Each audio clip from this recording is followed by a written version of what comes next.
Hi there, and welcome along. It's a little bit on the depressing side, but the garden really has most definitely moved towards autumn. The summer has been really poor, and it's time to start thinking about winterizing the garden and getting out the tender plants that you want to keep over the winter for next year. This red banana, for instance, normally planted as a 1 litre plant, actually normally ends up about 6 or 7 feet tall by this time of the year. Unfortunately, it's just a couple of feet tall. Luckily for this particular plant, it means I'm going to be moving it inside and treating it as a house plant. Whether you need to overwinter calla lilies or whether you want to know the process of how to overwinter, lift and store dahlias, consider joining and listening to the podcast now.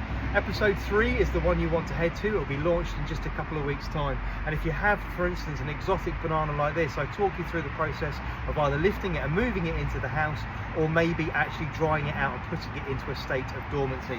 For now, I'm actually going to be lifting this one out of the pot. So I'm going to go ahead now and just lift away these bedding plants that have been around it for the summer months.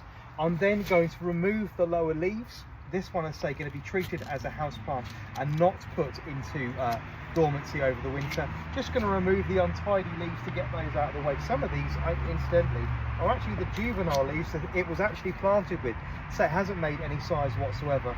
I'm then simply with a spade going to dig it up and plant it into a decent sized pot and use it as a house plant. Incidentally, if you are tending to bring any tender plants into the house, especially things like geraniums and things like this banana, do make sure you inspect it properly before you take it into the house. Make sure it hasn't got vine weevil. You don't want mealy bug, and you certainly don't want black fly, green fly or aphid in the house over the winter.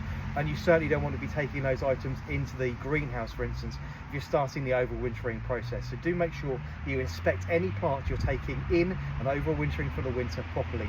I say, if you want to know more about how to winterize a banana like this, do listen to episode 3 of the podcast. It'll be out very soon. But for now, I'm going to lift this one and put this one into the house as a house plant. I'll see you all again very soon. Take care now. Bye bye.